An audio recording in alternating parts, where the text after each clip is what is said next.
Pertikaian antara warga Villa Sawo di RT 11 dengan oknum Ketua RW 05 Cipete Utara Kebayoran Baru telah berlangsung hingga belasan tahun. Kasus ini terkait permasalahan pembongkaran tembok pembatas. Pertikaian diawali ketika Ketua RW 05 Yusuf membeli sebuah tanah yang berada di RT 10 sejak tahun 2005 silam. Saat ini kami sudah terhubung dengan reporter Warta Kota, ada rekan Nur Mahadi yang akan menginformasikan terkait permasalahan ini lebih detailnya. Silakan rekan. Baik Dea dan Tribuners di studio dan juga Tribuners. Pertikaian itu dimulai ketika tahun 2005 di mana Yusuf membeli sebuah tanah yang berada di RT 10. Berdasarkan DNA, keberadaan RT 10 berbatasan dengan perumahan Villa Sawo di RT 11, sebuah tembok setinggi kurang lebih 4 hingga 5 meter jadi pembatasnya. Rumah tinggal yang awalnya dibeli oleh Yusuf kemudian beralih fungsi menjadi kos. Hingga pada tahun 2007 Yusuf memutuskan untuk memukul tembok antara RT 10 dan RT 11 sebagai akses masuk indekos miliknya. Tindakan ketua RW tersebut sontak membuat warga Villa Sawo merasa dirugikan. Pasalnya mereka merasa tembok pembatas tersebut merupakan hak milik warga RT 11. Sekretaris Desa RT 11 Hengki mengatakan Yusuf tidak memiliki surat izin dari warga maupun pemerintah daerah soal pembongkaran tembok. Tidak hanya itu, pihaknya juga mengantongi surat dinas dari Dinas Ketentraman dan Ketertiban atau Trantip soal pembangunan kembali tembok yang sudah dibongkar oleh Yusuf.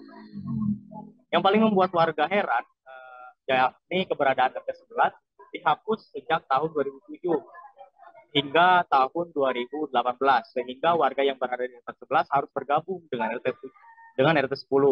Akibatnya warga mengeluh karena tidak bisa mengakses fasilitas kependudukan seperti mengurus STNK, jasa, hingga perbankan. Selain itu, Henki juga menduga penggabungan RT ini untuk mempermudah akses usaha indekos yang dikelola oleh Yusuf. Diketahui indekos yang dikelola Yusuf memiliki 40 kamar. Warga Villa Sawo juga keluhkan perihal indekos itu. Sejak bangunan rumah tinggal beralih fungsi menjadi indekos, kerap kali terjadi kegaduhan, baik siang hari ataupun dini hari. Ia mengaku sering menegur para penghuni indekos, bahkan ia juga sempat menegur ketua RW selaku pemilik, akan tetapi teguran itu tidak pernah digubris. Kemudian Hengki dan warga Villa Sawo lainnya juga merasa ada kejadian yang tidak wajar di dalam indekos itu. Baru-baru ini, Hengki mengatakan menemukan jarum suntik dan alat kontrasepsi yang tergeletak begitu saja di area indekos. Terhitung sudah 3 kali Hengki ajukan surat kepada pemerintah provinsi. Terbaru pada hari Selasa kemarin, pihaknya mengajukan kembali surat tembusan kepada PJ Gubernur Heru Budi Hartono untuk menindaklanjuti perkara ini. Sebelumnya Hengki mengatakan pernah ada sidang dari pemerintah soal pembongkaran tembok pada tanggal 3 Agustus 2022 lalu. Akan tetapi hingga detik ini Hengki merasa tidak ada kepastian dari pemerintah kota. Mediasi pun dilakukan beberapa kali bersama lurah, camat hingga wali kota untuk mencari jalan keluar, tetapi hal itu tidak membuahkan hasil. Oknum ketua RW ini memberi kucuran dana kepada para pemerintah kelurahan hingga Pemkot agar perkara ini ditindaklanjuti. Itu menurut dugaan Hengki. Saat ini pihaknya sudah menunggu kelanjutan surat tembusan kepada PJ Gubernur. Jika memang surat tembusan tidak ditanggapi, Hengki mengatakan akan ada gejolak dari warga Villa Sawo. Di sisi lain, Ketua RW 5 Muhammad Yusuf memberikan penjelasan saat diwawancarai oleh Warta Kota kemarin. Menurutnya, tembok yang dia bongkar tersebut bukanlah milik RT 11, melainkan tembok milik Pemda. Hal itu dibuktikan melalui pernyataan tertulis dari PT Bangun Cipta Sarana selaku pembangun kompleks Villa Sawo. Ia juga mengaku tembok sepanjang perumahan Villa Sawo itu bukan milik satu kelompok saja, akan tetapi merupakan fasilitas umum, sehingga siapapun bisa menggunakannya. Terkait surat dinas Trantip yang memerintahkan untuk menutup tembok, Yusuf mengatakan tidak akan menutup kembali. Pasalnya, ia merasa mengantongi surat izin dari Dinas Tata Kota, sehingga surat dari Trantip dihiraukan oleh oknum RW 5 tersebut. Selain itu, berdasarkan dokumen-dokumen yang ia punya, Yusuf juga mengatakan pihak wali kota telah menutup perkara ini sejak tahun 2007. Dia juga menyebutkan tembok yang membentang itu akan dihilangkan permanen oleh Dinas Tata Kota hingga jalan selebar 6 meter di depan kompleks Villa Sawo itu akan diperluas menjadi 8 meter. Kemudian soal penggabungan RT 11 dan RT 10, Yusuf mengaku tidak memiliki wewenang. Ia hanya mengikuti apa yang disampaikan lurah melalui rapat koordinasi. Dalam rapat koordinasi itu, Yusuf mengatakan pada saat itu penduduk RT 11 hanya memiliki 30 kakak saja. Sehingga jika ingin membuat RT baru harus berjumlah sebanyak 80 kakak. Sementara itu, Yusuf mengatakan jika mendapati kegaduhan di inti pos miliknya, silakan membuat pengaduan kepada kepolisian. Ia juga menyatakan jika mendapati alat-alat kontrasepsi atau alat suntik yang diduga digunakan untuk narkoba di area inti pos, itu pun bisa dilaporkan saja kepada kepolisian. Ia mengaku hingga kapanpun tembok yang sudah dibongkarnya itu tidak akan dia bangun kembali. Hal itu disampaikan Yusuf karena merasa tidak melakukan sebuah tindakan yang melanggar undang-undang. Ia juga berulang kali mengatakan bahwa tembok tersebut merupakan fasilitas umum. Demikian Dea dan Tribuners. Baik, terima kasih rekan Nur Mahadi untuk laporan Anda. Dan berikut Tribuners kami tampilkan keterangan dari sejumlah pihak selengkapnya.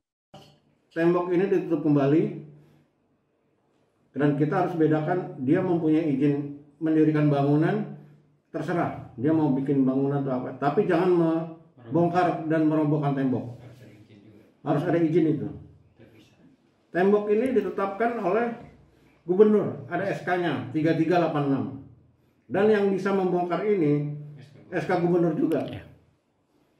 Nah, ketua RW ini mendapat jaminan dari ketua RT, oknum ketua RT 10, sudah wafat juga orangnya. Dengan jaminan surat itu dia berani membongkar. Cuma surat keterangan biasa aja, tanda tangan doang. RT seberang, sekarang orangnya udah mati dan dia juga korup itu. Kita cuma minta keadilan, Bapak Jokowi, Bapak Heru, kita minta keadilan. Tolong fasilitasi, ditutup kembali. Bahwa kita masih belum merdeka karena selalu ada masalah mengenai pembongkaran tembok yang terjadi pada tahun 2005 sampai sekarang, jadi sudah 17 tahun sampai tahun ini. Jadi kita minta keadilan, minta masalah ini diselesaikan setuntas-tuntasnya, dan harga mati bagi kita adalah tembok itu dibangun kembali. Karena itu yang kita beli waktu kita membeli rumah di Kompleks Villa Sabo. Saya tidak usah tahu dari kenapa saya diperintahkan kembali memasang pagar. Karena ya? apa?